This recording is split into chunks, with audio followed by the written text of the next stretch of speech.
I'm suffering with anxiety, worry, stress. A lot of the times NHS is quite... But a lot of people that get into these roles, it's not the first time applying. The mistake is kind of apply like 5 times and they get it on their 6th. It is generally a part of a lot of people's stories. So my name is Anne. I run the page PsychwithAnn on TikTok and Instagram. I'm also a trainee CBT psychotherapist. Just giving yourself kindness, giving yourself breaks, not beating yourself up for not getting a role, just reaching out to get that support from people who have gone down the same path you want to go down. That is a perspective I've gained. We hear so many assistant psychologists say, over 20,000 people study psychology each year, yet only 20% go on to become psychologists. My name is Janelle Amoy and this is The Psychologist. Here we talk about all things to do with the field of psychology, and you will get the opportunity to meet individuals who are in the field and how they have made use of their psychology degree. And so today I would like to welcome a very special guest. Her name is Anne, and today she's going to talk to you about her role as a psychotherapist, how she came to be one, and hopefully inspire any of those who are interested in the field as well. So welcome, Anne. hi. There's no audience. I'm just going to clap. Thank you so much for coming on. Honestly, I think Thank you for having me. having heard some of your story already, I think a lot of people are going to be honestly really inspired by it. You know, the world of therapy, delivering therapy, I think it's kind of the thing that a lot of people say, isn't it? Yeah. When they study psychology, they're like, I want to be a psychologist. I want to help people. And I think that what you're doing, in essence, is kind of like a lot of what people want to do.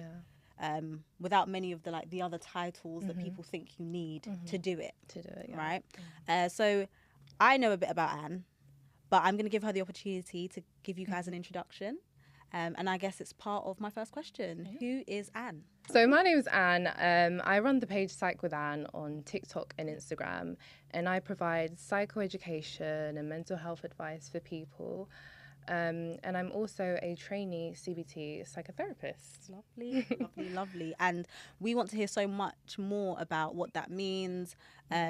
What does it mean to be a psychotherapist? I know we spoke a little bit before we started filming initially about the difference between being a psychotherapist and being a therapist. And I just wonder, maybe it's helpful for us to start there so that people understand from the offset, what is your role? What do you do? So psychotherapy can be so broad, but specifically my role as CBT psychotherapist is a clinician who provides cognitive behavioural therapy to clients. Right now, I see clients experiencing moderate to severe levels of depression and anxiety. And anxiety can be a broad spectrum, so it can include OCD, health anxiety, social anxiety. We just go through protocols and specifically CBT interventions to help clients manage their symptoms, not specifically get rid of their symptoms and get rid of their disorder, but help, it not have so much of an effect on them and their personal lives. But that's a little bit about the role. And I guess I wonder, how did you even get into that in the first place? I know this was a pod about people who have studied psychology, but it's not that your undergrad had to be single honours. So what was your journey like? So originally the plan wasn't to be a psychotherapist or have a career in psychology. Before A-levels, I actually wanted to be a dermatologist. So I wanted to go down the medical route. But I didn't get high enough science GCSE grades. Oh, okay. So for A-levels, I picked business because I really wanted to do business. And I picked applied science, which was a BTEC science. And then I had space for one more A-level. So I looked on the sheet with all the options on and I picked psychology because it just looked interesting. It's like, why not? Why not? Yeah. And I didn't know anything much about psychology in my secondary school. There wasn't a choice for psychology. Oh, like GCSE? Yeah. Oh, yeah. So I always thought psychology was like another subject like sociology, just more philosophical. Yeah. But I'm so glad I took it because that's when I kind of, not to be dramatic, fell in love with psychology. No, but that's it, because it's your first introduction. Yeah. And you're like, oh, this is actually, it's a bit It's actually kind of cool. Yeah, I was so interested in it, like learning the different theories to explain how humans behave, how humans act, the social theory, the biological theory. I was like, oh, this is so interesting. And this explains why people act this way, and it's just all clicking. And as a person, I'm such an observer of people. So I was like, this field, I really like it. Like, feels like a bit of me. Yeah. And I would like to, because I'm so interested in it, I would like to have a career in it, because I feel like it's important to base your career off things you're interested in. Yeah. So then that's when I was like, okay, if I want a career in psychology, the only thing I can think of is to be a psychologist. Yeah, that will do it. That will do it. That will literally be the option, of course. Yeah. You go to a careers advisor and they say, okay, you can be a psychologist. You're like, yeah, that's it. It's sealed. Yeah. And I knew to be a psychologist, I had to do a degree in psychology. Yeah. So that's why I picked psychology as a degree. And then, so picked it as a degree, and then I was hearing a lot of people saying that psychology is hard. To be a psychologist, it's very competitive, and I was just kind of like feeling down about it. And I just really did my research, and that's what kind of led me into another part of psychotherapy. So yeah. Was that like the research that you were doing, was that before starting at uni, or was it like during your studies you were like, okay, people are saying this, let me see what my options are? So it was definitely in the first term of university. Okay. Yeah. I wish I did it before. Actually, no, because it wouldn't have changed my option to take psychology if I did it before. But it was within the first year, and I was like, if I'm going to do 3 years with psychology, I need to like have a plan and not just graduate uni and then not know what to do, because those were the stories I was hearing. People just graduating and not knowing what to do. Literally that. No, literally. And it's good though to hear that you made that plan, because I feel like you caught on really early. Like, I'm pretty sure people were telling me the same stuff, and I was like, okay, well, let me just go to my lecture. Yeah, like, I'm not thinking that far. Yeah, like, I just need to make it through this week. Yeah. And complete, like, I've got a social psychology module to do. Like, let me just focus on that, and I'll get back to that. I'll circle back, and those 3 years flew by. Yeah. So am I correct in saying then that you did BSc psychology, so it was single honours? Yeah, it was single honours. Okay, cool. So as you were doing that, you started to research a bit more, and then that's when you heard about the PWP role. Yeah. So I think I went on YouTube, and I came across this creator called Dr. Abdi, and he... Is he the health psychologist? He's a psychologist. I don't know if it's health, but he probably is health. Because I feel like I spoke about this person. I did an introductory episode. Oh my gosh. Did you come across him as well? And I think I came across him, and that was like one of the first people I've ever... I was like, this person's talking about psychology on YouTube. I was like, and he's in the UK, and he was like, guys, become a support worker. That's where I learned about Yes, yes, it's the same person. Is he from Liverpool? Does he have a Liverpudlian accent? I can't remember, but I know that... He was documenting his journey. He wears glasses. Yes. He's always in quite casual T-shirts from what I can remember. Yeah. Okay, you know. Yeah, it was probably the same person. Yeah. Oh, I'm so glad you came across him as well, because that is the person that was like... He kept it real. He was like, you know what? Psychology is hard. Yeah. Here are the things you can do. Yeah. You don't need to be a psychologist. Yeah. You can be a PWP. I was like, oh, what's a PWP? And I was like... and then he said you can be a PWP and you can also be a psychotherapist. And I was like, ooh, I've heard of the role of a psychotherapist, but I've never really computed it in my brain. Like, what is that, and how does that differ from a PWP? For those who don't know, a PWP stands for you say it. Yeah. A Psychological Wellbeing Practitioner, which is a low intensity CBT therapist, but the actual title is a PWP. A Psychological Wellbeing Practitioner. Okay. So with that, you provide low intensity cognitive behavioral therapy to clients that are experiencing mild to moderate levels of depression and anxiety. That's why it's called low intensity. And a lot of people that take the PWP role, they go on to doing the high intensity CBT therapy course, which I'm doing now. So it's kind of like a mouthful, but Yeah. PWP is like the milder version, Yeah. really. Yeah. Okay. See, I don't know why. Like, you've explained that so clearly, and I'm like, okay. Yeah. I'm like, I did Doesn't not make know sense. that at all. Yeah. Like, but it is still a handful to like really conceptualize. It's like, okay, so Yeah. PWPs deal with low, Mild to moderate mild to moderate levels of anxiety and depression. and CBT psychotherapists deal with moderate to severe. Yeah. Okay, Yeah. okay. Yeah, moderate to severe. Or they're also called high intensity therapists. No, I know, guys, no, I know. I'm sorry, we can't. No, I'm sorry, no more titles. But No, it's I good know. for people to know that, though. Yeah. So, as well as having the title of a high intensity psychotherapist, Yeah. you're also a CBT psychotherapist. So yeah, so Wow. so the psychotherapy is specifically CBT. Psychotherapy is CBT. So like you that specialised. focus would be CBT. yeah, it'll be CBT. So Okay. we don't really do any other modalities, but once you qualify, I think you can train in other modalities as well. So that's why it's a great path to go down. Definitely. And yeah, just going back to like researching and coming across Dr. Abdi, who was like, you can do the PWP role. Because my initial plan was to do the psychology doctorate. Oh, okay. That was at the Declan site. Yeah. Okay, yeah. And then he said the typical role is to do assistant psychology or be an assistant psychologist and then gain the experience and then do the Declan side, okay, which yeah. is a lot of people's role Yeah. path. But then he said that that's quite competitive. So instead of assistant psychology, you can also be a PWP Oh, yeah. and then also go on to the doctorate. Yeah. But then you can also go into high intensity CBT therapy, and that's only 1 year. And I was like, okay, it's only 1 year, Yeah. not 3 as opposed to 3 years. And with me, I'm not really interested in research. Yeah. So that was a big difference between Yeah. those two roles.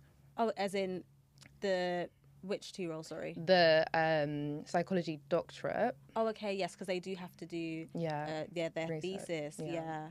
I was like, Ah. yeah, I might as well just go and do that path. So yeah, the plan was to do PWP and then go on to high intensity, which is the plan now. Which is I'm what you doing are now. doing, Yeah. which is amazing. And it also sounds like in that space of time, you have acquired so many more skills as opposed to, I guess, what they'd say the traditional route. Because had you gone on to be an AP, for example, you'd have been doing that for... So, like, the roles that you've done is spanned across, like, 2-3 years, right? But if you were an AP, you could have been... You might have most likely been in an AP role in that time and maybe just been looking at applying for the Declan site. So, even in terms of, like, the journey of your life and like career goals, this has in some ways been kind of like a shorter route to like the end goal of like delivering therapy and working with people one-to-one. Yeah, because you hear so many assistant psychologists say that they've been working in the role for like 5 years and they're still getting rejected when applying for the Declan site. Yeah. So it's just like, and within the PWP role, it's kind of highly favoured because you learn so much about therapy. Like you're actually providing therapy to clients, even though it's 30-minute sessions. But you have your own caseload of clients. Exactly. And you're managing that, you're delivering therapy. That's amazing. Yeah, exactly. So you have your own caseload, you assess clients. So it feels like real therapy. Yeah. And I mean, the person or the people out there that do have AP posts for 5 years, a shout out to them because these AP posts, they're even temporary now. So oh really? yeah, a lot of them are like temporary contracts. You get 12 months and then it gets extended. It might be different, like depending on the trust, because I've generally worked in the same trust, but my contracts were always really short. And then if they had the extra budget, then they would extend. Wow. But sometimes you'd have to even wait till the last 1 or 2 months Wow. to find out if you'll have a job for the next 6 months. So, No. you know, it can be quite, yeah. And it's competitive as well as being, exactly. Yeah, wow. Exactly. That's not to like turn people off of AP posts, No. but it's also to just highlight that there are alternative routes. If your end goal is to deliver therapy, manage your own caseload, have your own clients, from what I understand, once you are a CBT psychotherapist, you can have your own caseload and practice, like, you know, practice privately. Yeah. From what it sounds like, yeah. Yeah, so with the PWP role, you can't practice privately. That's why a lot of PWPs go on to doing the high intensity CBT role or course. And then you're actually a qualified psychotherapist after 1 year, and you can go off and kind of do Like you could open up your own practice. Yeah, and, you can. Wow. Yeah, it gives some flexibility. That's why a lot of Yeah. people go down that path. And I kind of wish that, like, I mean, it's good that you did your own research, but I kind of wish that this was something that they spoke about a little bit more, because I don't know if you've come across this, but I often hear people maybe on social media when they DM you and they'll say, I want to deliver therapy and I want to be a psychologist. And I'm like, well, you don't need to be a psychologist to deliver therapy. You can still do it. So just really try and explore what are the responsibilities that you'd like to have, and then find the job role that fits into that. Exactly. And I actually think that ties quite nicely into my second question. Well, I say second, but this ties into a question that I have for you around what does I'd say a day in a life look like for you. As a, if possible, could you do like two sides, so like as a PWP and as a psychotherapist, just so that people can like imagine. I'm sure we are all aware that each day will look quite different, but a general gist helpful. Yeah, definitely. I'll start off with the PWP. So as a PWP, I think I was mostly working from home, some days in the office. So I log in on the laptop, look at my diary, look at the clients that I have for the day. Normally I'll have 3 assessments in the morning. I like to do assessments in the morning. And assessments are just kind of just essentially asking the client, why did you come to the service? Like, what help do you need? What symptoms are you experiencing? Writing the notes. And normally assessments will be around 30 minutes-ish. Sometimes they can last 45 minutes long. But yeah, 30 minutes. And then from that, you get the client's goals, and then you kind of tell them what options we have. So group therapy, a lot of the times we start off with group therapy because it's kind of the easiest. And then, group therapy or one-to-one low intensity CBT sessions, which are CBT sessions that last 30 minutes long. We also used to do like Silver Cloud, which is digital therapy. So this is for really, really mild cases of low mood and anxiety. And then the client picks what they prefer. And then at the end of the day, we speak to a supervisor who will tell us what the client is suitable for, so what treatment the client's suitable for. Is your supervisor a qualified PWP? Ooh. Or was yours a qualified? So normally it's a high intensity CBT therapist. Oh, okay. Yeah, from what I experienced as a high intensity CBT therapist. So that's what I'll be doing when I qualify, basically. You'll be supervising. Yeah. That's really cool. Yeah. So, we speak to the supervisor, and then we have to make time to call the clients back and say, we've offered you this, and then you get put on the wait list, really. Okay, yeah. So I do that 3 times, and then in the afternoon, I'll probably have 3 sessions, 3 30-minute sessions where, I just treat clients with the CBT protocols. So if it's depression, I will look on kind of the depression protocol, see what session we're on, look at the notes before to see what we did in the previous session, what we set for homework, and then in the current session, I'll just ask the client, how did you get on with the homework? How are things going? You know, how are you getting on with practicing the skills? Any problems that are coming up? Write my notes and just kind of do the session, really. And then, do that 3 times. You know, obviously anxiety and depression is going to look different. And then what else? Maybe a skills workshop as well. After, like, if you're not doing therapy, just kind of learning and updating your skills as well. And then also some days we have supervision, which is different from the other supervision I talked about. Oh, okay, yeah. So this is supervision with clients? No, so it's supervision with a high intensity CBT therapist. Okay, yeah. But this is where you discuss your caseload and discuss the clients that you have and ask all the questions that you want, especially if you're lost with the clients that you have. So that's kind of the gist of a PWP, really. Assessments and treatments. And so you also mentioned there about group therapy. So is that something that you would also deliver as well? And how many people are in that group? And is that also virtual as well? Yeah, so in my previous service, the group therapy was virtual, Yeah. and we, as PWPs, would deliver that. So normally it'll be 2 PWPs delivering the group therapy. So we'll just kind of explain the psychoeducation. It could be a stress group or a mood management group or a worry management group for anxiety. And yeah, that'll be virtual. It'll be around 12 clients in there.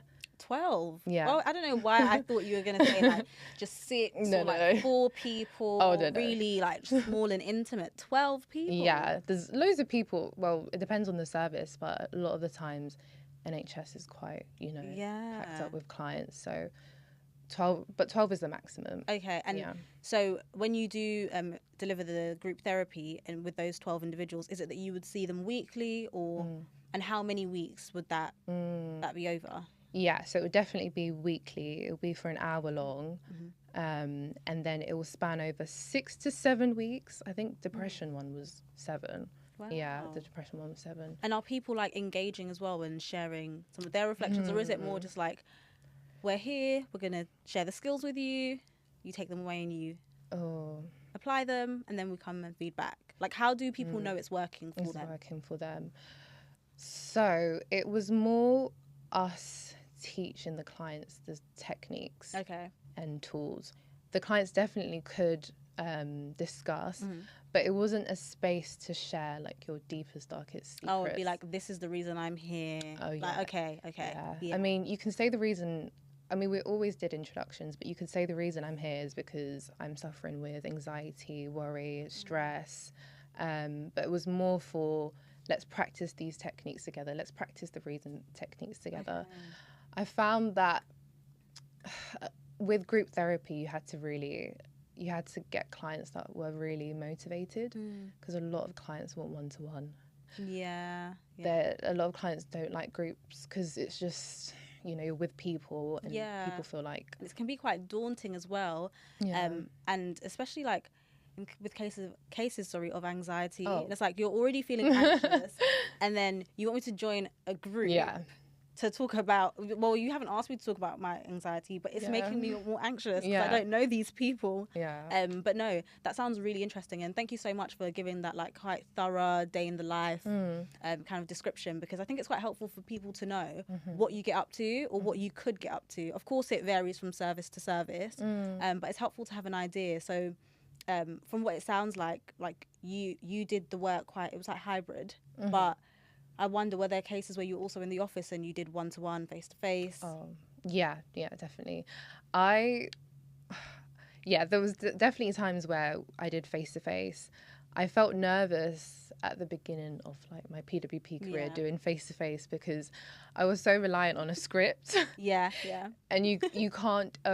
And virtually, the therapy will mainly be telephone therapy as a PWP. Okay. Yeah. So you won't often see the face of the client. Okay. Yeah. Which I didn't really like. Now doing more face-to-face and video, I thought I liked the telephone, but but I'm just trying to go back to the... I'm trying to remember what I asked you. Yeah. You said... No, you said... About going face-to-face. Like, so you go in the office sometimes, you sometimes deliver it face-to-face. Yeah, face-to-face. So, you would sit kind of like in these chairs with the client. I always have my chair like this. I was like, so it's kind of like angled as well. And then you have just that interaction, like checking in. So that it's chilled. But with face-to-face, you kind of have to take away the reliancy on the scripts. Oh, the scripts, because it's quite awkward when you're sitting there and you're like... So, how are you feeling? On a scale from 1 to 10, how are you feeling?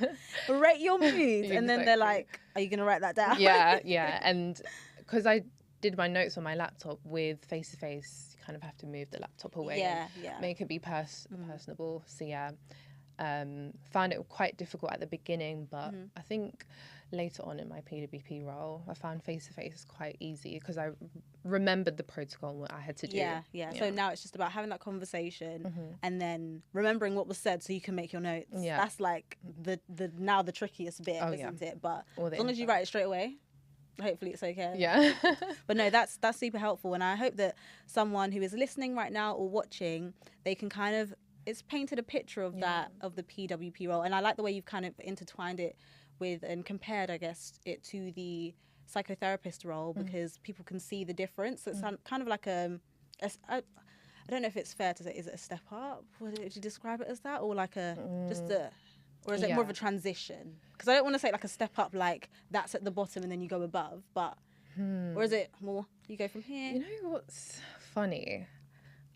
People always say this, as a PWP, you are more quote unquote burnt out. Really? Yeah. Compared to being a CBT therapist? Yes. That's interesting. I don't know why, because we're kind of mainly the first line of contact. Oh, yeah, yeah. We have a lot of clients on our caseload, and people, when you're qualified, you find that you get burnt out a lot.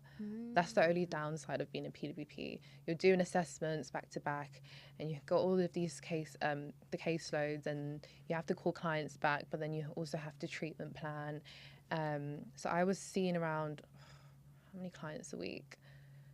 I think the clients were like 23 clients a week, plus the groups that you have to do. You have to do 3 groups. A week? Sometimes I was doing 4, yeah. Wow. Yeah. So, but then the high intensity, although you're seeing more higher intensity clients, you have more time in the therapy sessions, because the therapy sessions is 50 minutes. PWP was 30 minutes. So imagine squeezing all of that information into 30-minute sessions.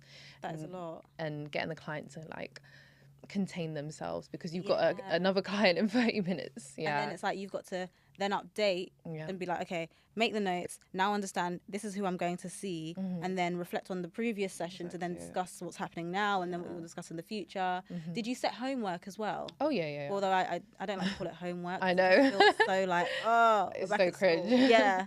It's like, I've got a bit of homework. It's like your home task. That's what I say. Yeah. I'm like, could you look at exploring this this week, instead of putting the label on there. And so I also wonder, I'm sorry if you have covered this, but just in terms of supervision, you spoke about clinical supervision earlier. So as a PWP, you did have supervision, and as a CBT therapist, you also have clinical supervision.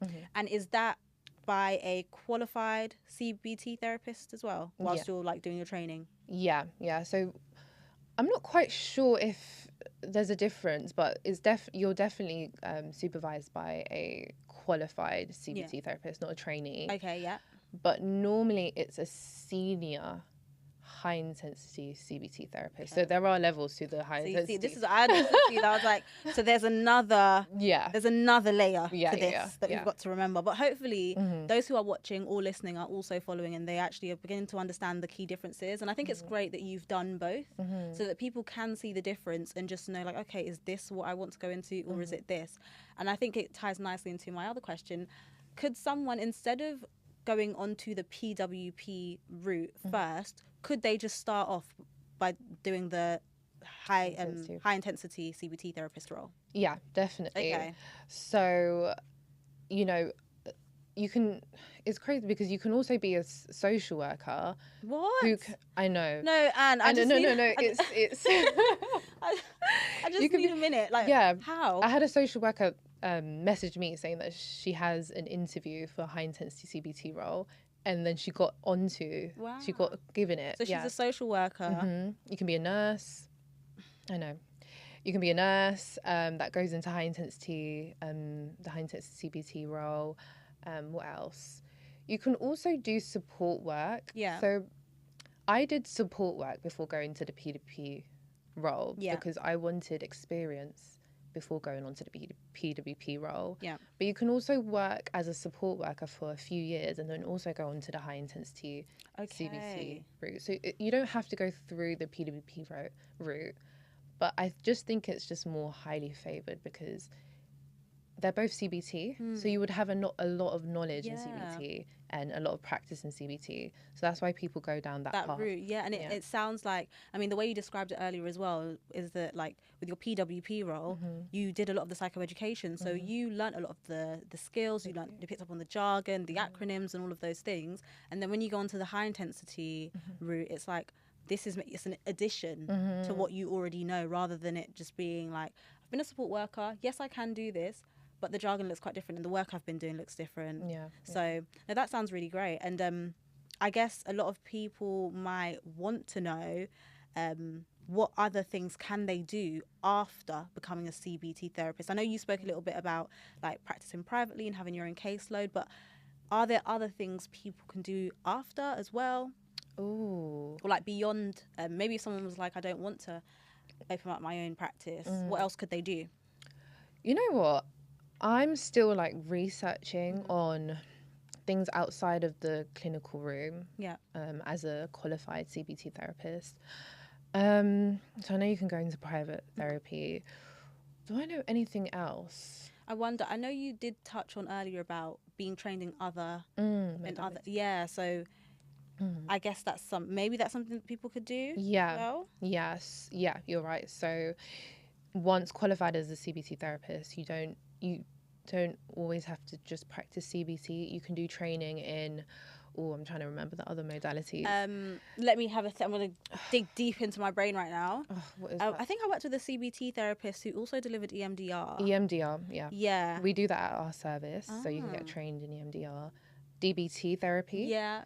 For kind of personality disorders. Anything else? Compassion-focused therapy as well. So, I mean, the world is really your oyster. You could really, so is it that you would have to do a whole other course, or is it that you would just then be trained in that modality?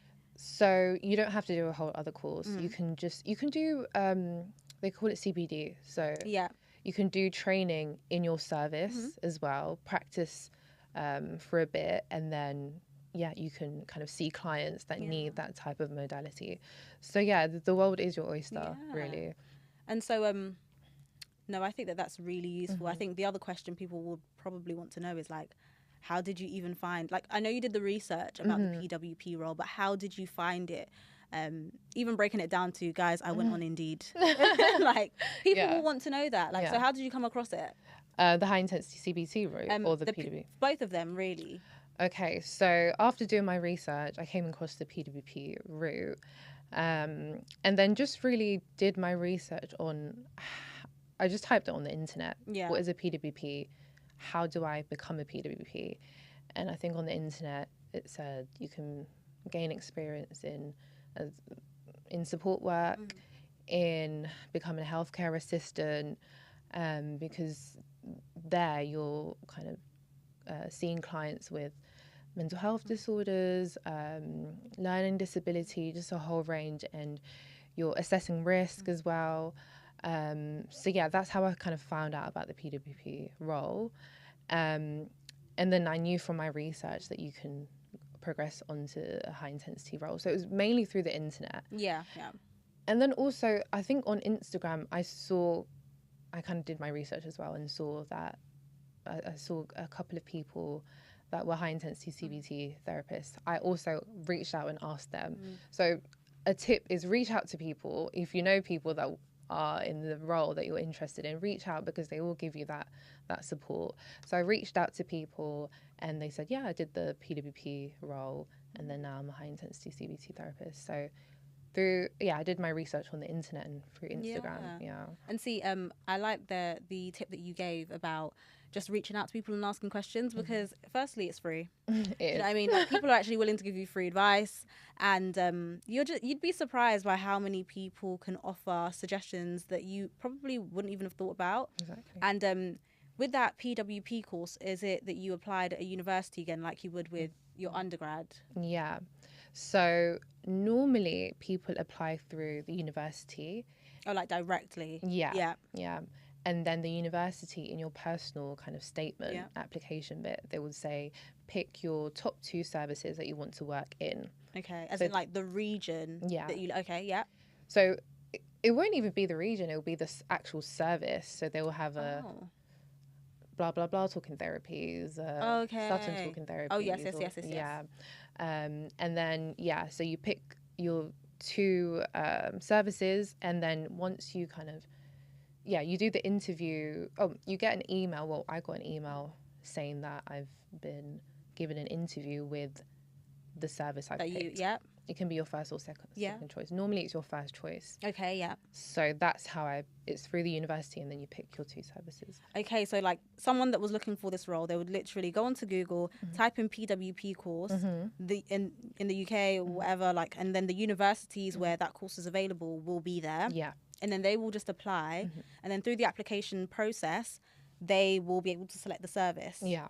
Yeah. Is the service based on like regions in the country, for example? Like, for example, like Midlands. Yeah. Or something like that. It'll be, well, I know London. It'll be boroughs. Okay. Yeah. That makes sense to me. Okay. Yeah. Okay, cool. So it's kind of like different NHS trusts. Yeah. Okay. Yeah. And then you will select a number, and then they will let you know if you're successful which ones you've been allocated an interview for. Yeah. So did you only have one interview, or is it that you're given multiple? So I only had one interview. Yeah. So coming to the end of my psychology degree, I started applying like around April, May. There was a lot of rejection emails. Yeah. I didn't get the first one, but I did thankfully get the first interview that I got given. Yeah. Right. Yeah. And I like the fact that you planned so well in advance that like so once you graduated, it's officially like summer, isn't it? That you went into the PWP role, and when you were applying, they asked for, I know you mentioned they asked for experience, and you had been a support worker. So was it that all of this was kind of like overlapping at the same time? So yeah, kind of. So at the beginning of my degree, because I knew that I wanted to do the PWP course, I knew that I had to get experience. Yeah. And as a broke university student, I need to get money. Yeah, so I was like, let me just, it's a win-win if I get support worker experience and then also get a bit of money. So I worked as a support worker from like 2020 to 2022. Wow. And then finished uni in 2022 May-ish, and then started the PWP course in September 2022. Wow, yeah. And in those breaks, just to get a bit of money, I was working as a support worker. Yeah. So it was a bank support worker, so kind of 0-hour contract. Yeah. Yeah.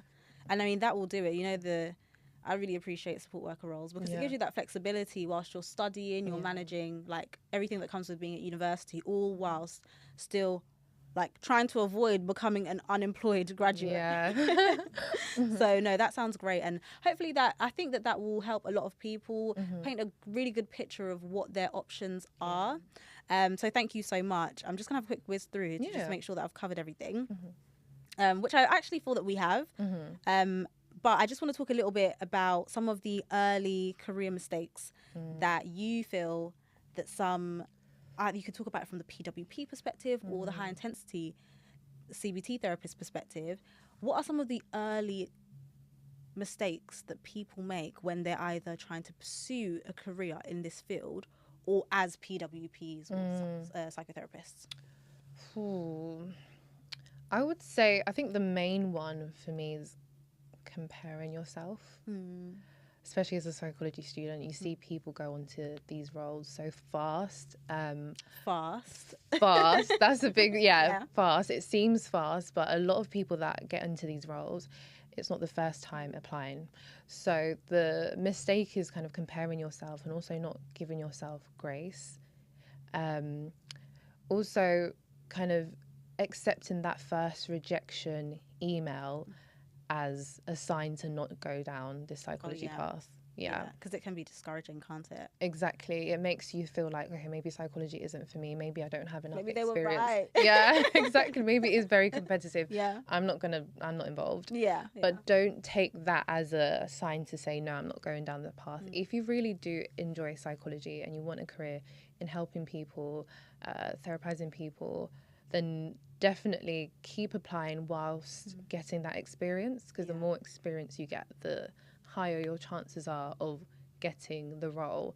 And just for majority of people, the first time they apply isn't the first time they get the role. My high intensity application process, I got through on the 3rd interview. So with that process then, is it similar to the PWP role where you apply through the university and then you select the services and then you get the interviews. Oh, Yeah. okay. So you mainly apply through the university. Yeah.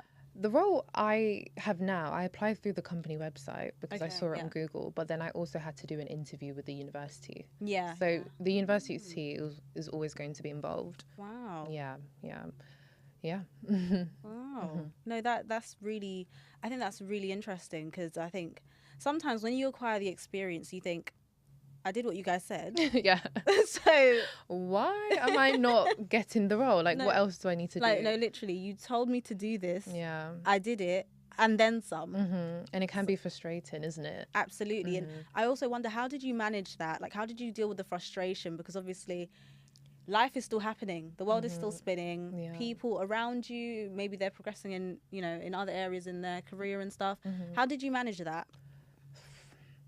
You know what? I would say in hindsight, I didn't really manage it well.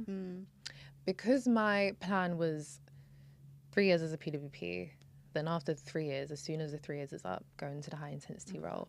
And after the second rejection interview, I was kind of just a bit sad, really. And I let it get to me, which I shouldn't have. But then I used that kind of sadness to keep applying. Yeah, yeah. It was this summer, I think it was between June and August, where I was applying. So I was like, okay, I'm not going to let it get to me. I'm going to channel that sadness into applying for more, because you need to kind of increase your chances, really. So I think that's how I handled it. I was sad at first. Yeah. But then I was like, I've heard people like apply like 5 times and they get it on their 6th. So this is for the high intensity. Yeah. So guys, you've heard it here. Yeah, like, yeah. It's not only the decline that No, people have no, been applying, and also with the stage 2 for forensic psychology, some people apply multiple times as well. Like, so it is generally a part of a lot of people's stories. Yeah. Wow. Almost everyone I speak to, whether they're doing the decline psych, forensic psychology, the high intensity, they say, this is not my first. Yeah. So it's not only you. Channel that energy into get more experience, and also applying for other roles as well. You increase your chances. And you just mentioned there about people like getting other bits of experience. How else can they do that? Like, what other roles can they look at so that they can get the experience to get onto the high intensity? So other than support worker roles. Yeah. So other than support worker roles, I actually worked a few months as a Helpline Recovery Worker. And I think that role really helped me kind of gain the relevant experience, because within that, I was answering calls for people in crisis stages, having suicidal thoughts and managing risk, really. And that's what you need to do in these roles. So you can also be a Helpline Recovery Worker, healthcare assistant as well, because you're working within the hospital, within a clinical setting. Yeah. So that can be very valuable experience. I've heard people get onto it, people that were SEN teachers as well, because again, you're working with neurodiversity, which is the experience is really needed as well. So there's like a broad spectrum. There's quite a few things and quite a few options for people as well. From what you've said, it sounds like they can do that either before applying for the high intensity role or even for the low intensity as well. That still sounds like really good experience. And where can people find those types of roles? Really, on Google? Yeah, I know. You know, sometimes you have to just say it though, because sometimes, do you know what?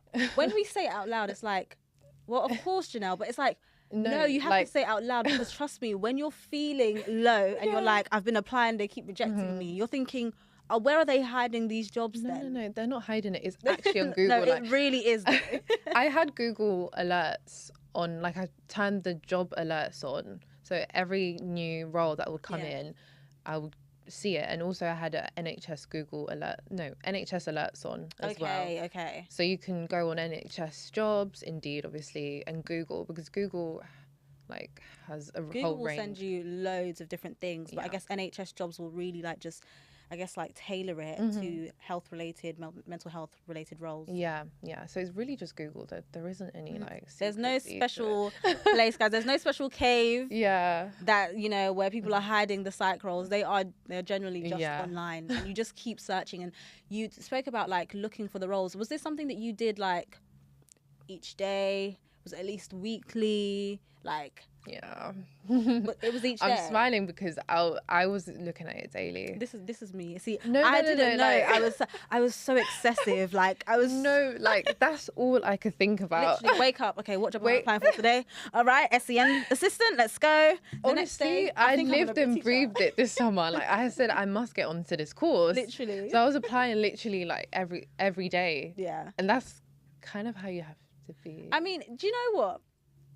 It was that That's how toxic to I know say. I had to be like that. Yeah. I know, because I know how I was feeling. Oh, so yeah, I yeah. knew I had to apply every How were day. you feeling? I was so sad. Okay. I was like getting rejected left, right, and centre. Yeah. I remember sometimes I would fill out the application, and by the time I've pressed apply, I've gone to my inbox and the rejection is already there. Wow. It's like the screening was. Have you so- even read? Have Have you even seen my CV really? Yeah. And I've received the rejection, and I'll just be like, well, I'll just go again tomorrow. Yeah. Like, it's all right. I'm not gonna let it go. Like we go again tomorrow. Exactly. See you guys again Yeah. tomorrow. Mhm. You'll see my application. I was applying for the same job sometimes. Although I just got rejected a few months ago, you've put enough rollouts. I'm going to keep trying. Yes. And hopefully someone there one day is going to be like, let's give her a Yeah. chance, because she's Yeah. clearly not giving up. But no, for me, it didn't feel excessive, but I do understand also that some people might describe it as that because they're like, oh, if you just look at it this way, so on and so forth. But I was really coming from a place of no experience. So I felt like I had to be Oh wow. that excessive. Yeah, like I watched the same YouTuber and he spoke about being a support worker, and I was like, okay, I'm going to do that. Okay. And then I was applying for support worker roles, but I was getting rejected. So I was like, Oh wow. guys, what's going on? I've got 2 degrees. Like, obviously, like, no shade, but like, why are you rejecting me? You said we don't even need a degree. So why? I've got 2 and you're still rejecting me. And I think Yeah. that there was something about my application process. I wasn't applying the skills that I had in retail to the role that I was doing. Okay. So that's why I was being rejected. But I think I only would have learnt that or realised because I applied every day. And I was like, guys, not even one interview. Yeah, like so. Did you end up doing support worker? Yeah, I roles? did eventually Okay. get a support worker role. And that was in an adult supported living accommodation. And I did that for like just over a year. And I think in that time, that's when I was like, yeah, I can see why you guys were rejecting me. I wasn't filling out the application properly at all. Okay. Like, I was being excessive in terms of quantity, like the number of applications, but the quality Yeah. wasn't there. But yeah, that Makes sense. definitely resonates with me in terms of that daily. Yeah. Daily yeah. search? Oh yeah. Yeah. This summer, wake up before work, apply Apply. Yeah. next. That's Yeah. my Yeah. routine. And especially since LinkedIn introduced Easy Apply, Mm. me and that button, as soon as I see something, Easy Apply. I didn't even try LinkedIn, you know. But it is good, right? It's so good. And I only found out about LinkedIn whilst I was an AP, because that's when I came across certain roles and I was like, oh, like, what's this Easy Apply option? I filled out my profile and it would just literally send my profile to the recruiter. And I was like, I don't even need to do anything. I was like, That's amazing. I was applying every day and filling out each thing. Now you guys can't hold me Yeah. back. I'm about to start clicking non-stop. And I literally did that until I got another AP post. So Amazing. it definitely works, guys. Yeah. Some will say it's excessive. Clearly, me and Anne If you find really that it want works. it, Like, you know. But do give yourself a yeah, break. yeah. We're not saying tire yourself out. Yeah. Give yourself a break. Yeah. No, definitely. And yeah, like, take what you want from that bit of advice. You can give it a go and see where it takes you, but this is what we did. Yeah. And it did work. Yeah. But obviously, Disclaimer. yeah, it worked, but at your own risk. Yeah. Yeah. And so I think this might tie quite nicely into a question I have around what's something that you wish you knew sooner that you know now, that you just kind of want to share with others. Ooh. I would say that if you want to do a career in psychology, pick the career that you are interested in. As in, don't just do the clinical doctorate just because that's what you've had the path is. Look at the attributes of the role and see if you actually enjoy it. If you don't enjoy research and writing reports, maybe reconsider doing the declin psych. If you do like, you know, delivering therapy, consider the obviously high intensity CBT role. Don't just go down a path just because that's just a traditional path. Do you actually enjoy what is being written in the job description? And I think that's such a good bit of advice, because sometimes I wonder, like, if they were to do like a poll or some sort of audit, all the people that are, for example, on like the declin or the stage 2 or just any doctorate in general, and they're doing that research aspect, like how many of us really enjoy it? How many of us regret it but won't turn back because you've done so much to get to this point? So you're like, I'm just gonna see it through. Well, how many people qualify and then they kind of just like, well, they basically do the role of, for example, a counsellor or a psychotherapist, and they're like, well, why did you go through all of that? But how many people are willing to admit it? I would be really interested in finding out like how people really feel about it once they've achieved it. And I guess to share a little bit of myself, when I started, I thought like, I want to do therapy. I want to deliver therapy. I want to have that one-to-one. Then I was exposed to that a little bit as an AP, and I was like, this is interesting. I do enjoy it and I'm getting used to it. But I don't know if it's me right now. That just makes sense because that's so different. Yeah, literally. But when I first heard like be a psychologist, I was like, I'm going to do therapy, but I'm going to work with a population of my choice, and it's going to be that one-to-one. And now, having been exposed to this, I'm like, oh no, this is actually me. Like, this is what I actually like. The opposite to you. Do you know what I mean? I enjoy the research. Like, that is a bit of me. I love that. No, I love that. But you know, you wouldn't really know at the start of all of this until, you know, people are having the conversations. You're reaching out to people on Instagram. You're asking questions about what do you do in your role, and seeing whether it fits to your expectations. Does it tie into like what you really want to do? Do you like doing research? If you do, then go down that path. And I also love that you touched on the fact that if you decided to do the declin psych in the future, 10 years from now, and you're like, I want to do that, that's still an option. So where you start is not necessarily where you have to remain for the rest of your life. Like, there's so many things you can go into. So I absolutely do love that. And I think this will also tie nicely into a resource that you've developed. And I think it's just a reminder as well that like you're not limited to what you do in your role. There's other things you can do outside of it. And if you could just talk to us a little bit about that, like the resource that you've now created, really based off the skills that you've acquired as a PWP and now a psychotherapist. So I have an ebook that includes 10 CBT techniques that I use on my clients, and I used as a PWP for clients experiencing generalized anxiety disorder or general worry, general stress, and symptoms like overthinking, ruminating. And I have those 10 techniques in that ebook. The idea is for you to kind of practice the techniques regularly to see kind of a change in how you manage your symptoms of anxiety. Because I realize a lot of people, they don't have access to therapy. And if this is what I deliver within the therapy, why not put it in a book so that clients can, you know, have a step-by-step on how to use it to manage their own anxiety and overthinking. A lot of people can't access therapy because of different barriers. So that's absolutely what the ebook is about. These barriers can look quite different, but the fact that you've created a resource that gives more people access, I think, is amazing. And I also love the fact that you've been able to do that in your role. So that's something that you developed as a PWP, right? That's not something that, you know, you've had to do further training and further studying for. You've literally just been able to apply what you've learned in your current role and kind of, I guess, just like open that door for people who otherwise wouldn't have had access to these techniques and skills. So no, that's great. So thank you so much, Anne.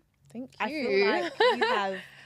Like, by the end of this, if individuals don't know the difference between a PWP and a psychotherapist, you need to watch it back from because I feel like you've broken that down really well. And I honestly didn't know the difference. I had no idea. I thought, like, okay, low intensity PWP, like, the name kind of, like, it makes sense. It's such a, like, it's so confusing, isn't it? It is. But it's like, okay, but who do you work, low intense what? Like, Yeah, like what and disorder? like, could you be working with other people too? Like, so thank you so much for breaking that down. And I just hope that, that, you know, your future endeavors, I wish you the absolute thank best. you. I will be leaving the link for your ebook down below. So it will be in the description box.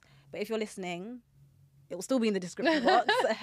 And I'll also leave links to your socials as well, so that people can get into contact with you the very same way you reached out to someone on Instagram. Yeah, please reach out, guys. I want to get people on the course. Like, I helped someone recently get on the course. On the PWP course? So it was the high intensity course, the social worker. So it's just very rewarding seeing people get onto the course. So absolutely. Reach out. Hopefully, like, over time, people will stop saying that psychology, guys, is hard. It's like, no, guys, you've got options. Yes, you do have options. You exactly, and you only know that, I guess, by taking the time to reflect on what you truly want to do. And I mean, it's great that you have been able to do that whilst doing your undergrad. Some people also are studying now, so take that time, use it. You know, you've seen what it's done for Anne, and you've seen where that's taken her, taking that time to reflect. So you know, start your research skills from now. Explore, you know, how are you going to come to this hypothesis? Do your research. The lit review before you start. Exactly. Fill the gaps. But yeah, and so I've got 2 final questions for you, which it might sound a little bit similar to the previous one, but trust me, it's different. But when you think about your journey so far as a psychology graduate and as a person, what's one piece of perspective that you've gained that you wish more people understood? Ooh. I would say, kind of like I mentioned before, but giving yourself grace and not being too hard on yourself. Psychology careers aren't linear. You can go in and out as a trial and error process. So I would say the perspective I've gained is just giving yourself kindness, giving yourself breaks, not beating yourself up for not getting a role, and then also just reaching out to get that support from people that you know have gone down the same path you want to go down. So I think that is a perspective I've gained. And I think it's interesting as well that you mentioned grace, because we often get into the field because we want to help others. We want to remind them, give yourself grace. Yeah. Are we practicing what we're preaching? Are we?